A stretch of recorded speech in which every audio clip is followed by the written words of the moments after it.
नमस्कार, आप देखना शुरू कर दिए हैं कोसी न्यूज़। आज हम बात करेंगे पूर्णिया के रुपोली विधानसभा क्षेत्र के बारे में। जैसा कि आप सभी को पता है कि लोकसभा का चुनाव अब खत्म हो चुका है, लेकिन सबसे बड़ी बात यह है कि रुपोली विधानसभा में उपचुनाव होना है। उपचुनाव इसलिए होना है कि जो जदयू से विधायक रही बीमा भारती, वो लोकसभा के चुनाव लड़ने के लिए जदयू से राजद में तो गई, साथ ही साथ वह विधायक पद से भी इस्तीफा दे दी थी। तो रुपोली विधानसभा में उपचुनाव होना है, आज हम उसी पे बात करेंगे। तो हमारे साथ आज मौजूद हैं डॉक्टर दीपक जी। तो सबसे पहले कोसी न्यूज़ में हमारे बहुत बहुत स्वागत है आपका। जी प्रणाम सर। सर, आज हम रुपोली विधानसभा पे बात करेंगे, उससे जुड़े कुछ सवाल होंगे कि उपचुनाव होना है और जो जानकारी मिला है कि शायद आप भी कैंडिडेट वहाँ के हो सकते हैं। जी तो क्या कुछ जानकारी देंगे, बताइए। हाँ, इस बार रुपौली में जो उपचुनाव होना है उसमें बतौर प्रत्याशी के रूप में मैं भी आ रहा हूँ और मेरा नाम हुआ डॉक्टर दीपक कुमार। मैं पेशे से दंत चिकित्सक हूँ और पिछले 7 साल से पूर्णिया में अपना क्लिनिक चला रहा हूँ। साथ में समाज सेवा का भी कार्य होता आया है जी। और मेरे मन में आया कि अब चुनाव में पढ़े लिखे उम्मीदवार आना चाहिए और पढ़े लिखे उम्मीदवार आएंगे तभी क्षेत्र का विकास होगा और एक क्रांति आएगी।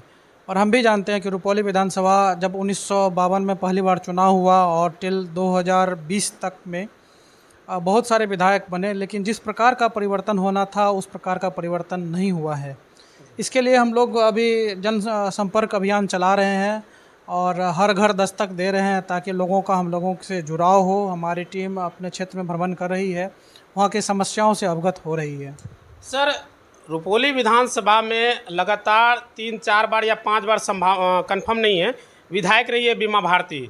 अब जो है उपचुनाव होना है जिसमें आप बतौर प्रत्याशी जो है इस बार चुनाव लड़ेंगे और क्षेत्र में भी भ्रमण कर रहे हैं। तो क्या लग रहा है कि ऐसा क्या काम नहीं हुआ जो आपसे होगा? सबसे पहले देखिए, हम लोग 16 दिन अभी तक क्षेत्र में बिताए हैं। वहाँ पर हर घर दस्तक दिए हैं और विभिन्न पंचायत में हम लोग गए हैं। वहाँ पर एक चीज़ जो सबसे कॉमन आया है, आपको बच्चों के हायर एजुकेशन के लिए कोई कॉलेज है ही नहीं।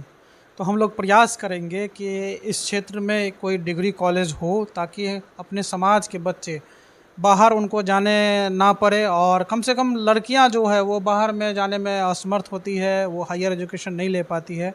और 25 वर्ष से किसी खास व्यक्ति का यहाँ पर विधायक के रूप में रही हैं और मंत्री भी रही हैं और हम लोग चाहते हैं कि अब बदलाव हो और अपने क्षेत्र में कम से कम डिग्री कॉलेज हो। जी, यानी कि आप अगर चुनाव जीतते हैं तो अपने विधानसभा में एक डिग्री कॉलेज आपके द्वारा संभावना की बनेगी? बिल्कुल, उसके लिए हम लोग पहल करेंगे। हमारे समाज के बच्चे को बाहर पढ़ने के लिए ना जाना पड़े, इसके लिए हम लोग प्रयास करेंगे। इसके अलावा आप लोग आखिर क्या सोच लेकर आ रहे हैं? युवाओं को अपने और कैसे आकर्षित करेंगे, क्या कुछ है? क्योंकि वहाँ की जो शिक्षा व्यवस्था है उतनी सुदीर्घ नहीं है, तो उसको कैसे आप सही करेंगे? देखिए, सरकार की विभिन्न प्रकार की योजनाएं चलती है। हमारा मानना है जब तक समाज का सहयोग नहीं होगा, जनप्रतिनिधि का सहयोग नहीं आएगा, तब तक शिक्षा में परिवर्तन नहीं हो सकता है। इसके लिए हम लोग हर पंचायत में मॉडल स्कूल की स्थापना करने के लिए पहल करेंगे और विभिन्न एक पंचायत को जैसे हम लोग पकड़े, वहाँ पर प्रतिवर्ष हो या 3 महीने 6 महीने में हो, विभिन्न प्रकार के मतलब अंतर विद्यालय प्रतियोगिता का आयोजन करके बच्चों में शिक्षा के प्रति जागृति लाना है। उससे 2 चीज़ होगा। अगर बच्चे अच्छा शिक्षा ग्रहण करेंगे तो भविष्य में वो अपने रोजगार के लिए, अपने फ्यूचर के लिए सोचेंगे।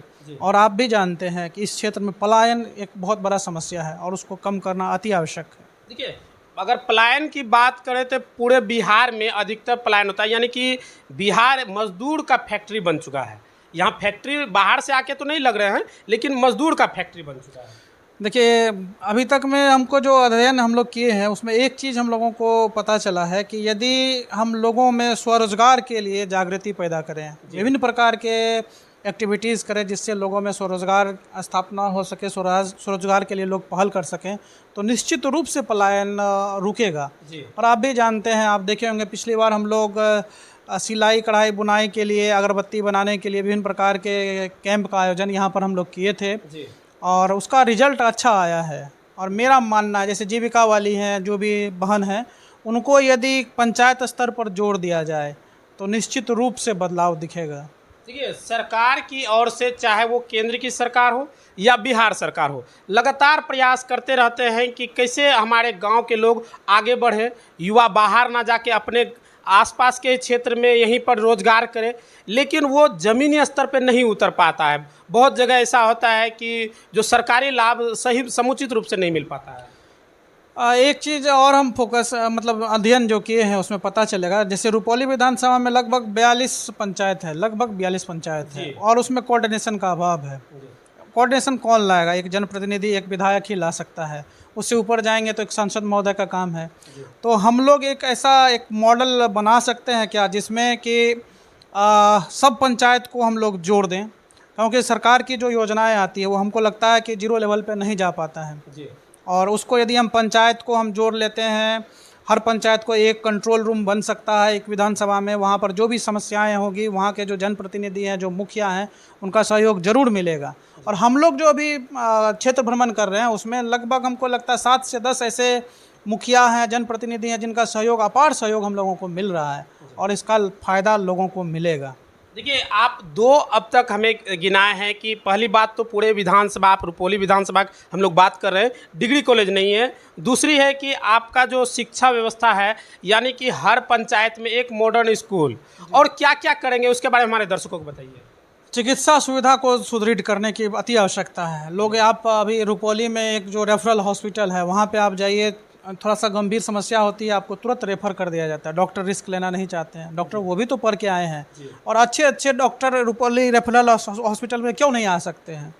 वो आप देखेंगे वो अपना क्लिनिक, ये हॉस्पिटल छोड़कर वो अपना क्लिनिक चलाने लगते हैं, यानी प्राइवेट क्लिनिक। हाँ, उनको जो है डॉक्टर को अपना पूरा समय सरकार जो आपको नियुक्त की है उसमें आपको हॉस्पिटल में देना चाहिए, और संभव हो तो हर पंचायत में उनकी ड्यूटी लगे, ताकि डॉक्टर पेशेंट को रेफरल हॉस्पिटल में आने की नौबत ही ना पड़े। और इसके लिए हम लोग प्रयास करेंगे कि बाहर से भी कोई डॉक्टर आते हैं, हर पंचायत में हम लोग स्वास्थ्य शिविर लगाएंगे, ताकि लोगों को अच्छी स्वास्थ्य सुविधा मिल सके। और ये बहुत महत्वपूर्ण मुद्दा है, लोगों का शिक्षा, चिकित्सा और स्वास्थ्य, इस पे काम करना बहुत ज़रूरी है। क्या लगता है इस बार आप निर्दलीय चुनाव लड़ेंगे आने वाले समय में, या फिर किसी पार्टी से? अभी पार्टी से बातचीत चल रही है, और मुझे लगता है 10 से 15 दिन में बहुत चीज़ क्लियर हो जाएगा। लेकिन फिर भी जिस प्रकार से लोगों का सहयोग मिल रहा है, अगर पार्टी ना भी होती है, लोगों का प्यार आशीर्वाद इस प्रकार है, वो इस बार मन बना चुके हैं बदलाव के लिए। रुपौली में विकास का एक लहर अभी लोगों में है कि विकास होना चाहिए, और वहाँ पे अभी देखेंगे आप विद्युत व्यवस्था बहुत ही खस्ता हाल है, उसके लिए हम लोग प्रयास कर रहे हैं। अब बदलाव सब कोई चाहता है, और पढ़े लिखे उम्मीदवार, मुझे जहाँ तक ज्ञात होता है, अगर आएंगे तो लोगों का वो हाथों हाथ वो स्वीकार करेंगे। इसके लिए हम लोग प्रयासरत हैं, और 10-15 दिन में देखिए अच्छी खबर मिल जाएगी। क्षेत्र में घूम रहे हैं तो क्या देखने को मिलता है जब क्षेत्र में जाते हैं आप? 10-15 दिन आप अब तक क्षेत्र में भ्रमण कर चुके हैं, आगे भी करना है, तो कैसा माहौल बनता है? सबसे पहले अभी तक में जो जनप्रतिनिधि हैं ना, मुझे लगता है वो डोर टू डोर कैंपेन नहीं किए होंगे। अब पिछले 25 साल से रहते हुए भी डोर टू डोर कैंपेन नहीं हुआ है। लोगों से जुड़ाव जब तक होता नहीं हो, आप उसकी समस्या को जान नहीं पाएंगे। बहुत जगह आपको, एक हम लोग अभी कलमबाग गए थे, वहाँ पुल की अति आवश्यकता है, और बहुत आवश्यकता। बरसात में लोग उस गांव से बाहर निकल नहीं पाते हैं। ऐसे ही एक और भी गांव है नकटा पर, उसमें भी पुल की अति आवश्यकता है। ऐसे विभिन्न जगह पे हैं जहाँ पे आपको पुल का आवश्यकता। आप यदि क्षेत्र में भ्रमण नहीं करेंगे, लोगों के सुख दुख में साथी नहीं बनेंगे, तो लोग आपको किस भावना से देखेंगे पता नहीं, लेकिन उसमें आशा निराशा आ जाता है, और उस निराशा को आशा में बदलना है। इस बार हम लोगों को अच्छा सहयोग मिल रहा है। अंत में सर, आपसे जानना चाहेंगे कि जो आपके वोटर हैं उनसे क्या कुछ अनुरोध करेंगे? वोटर से मैं अनुरोध करूंगा कि इस बार जो चुनाव होगा उसमें आप जाति, धर्म, मजहब से ऊपर उठकर ज़रूर वोट करिए, और अच्छे उम्मीदवार का चयन करिए, जो आपके सुख, आपके दुख में हमेशा आपके साथ साथी बनकर रहे।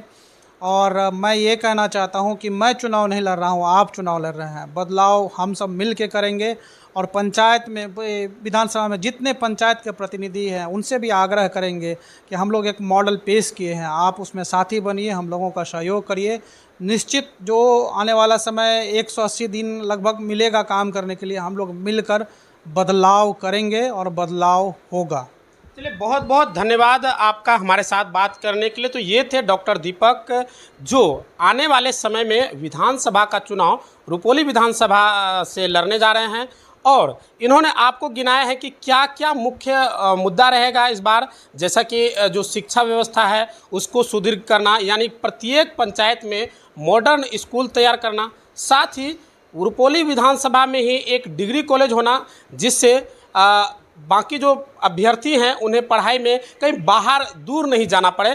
खास करके लड़कियों को काफ़ी दूर जाने में परेशानी होती है। इसी तरह हमारे साथ बने रहिए, देखते रहिए कोसी न्यूज़। वीडियो अगर पसंद आए तो लाइक और शेयर करना ना भूलिएगा। बहुत बहुत धन्यवाद।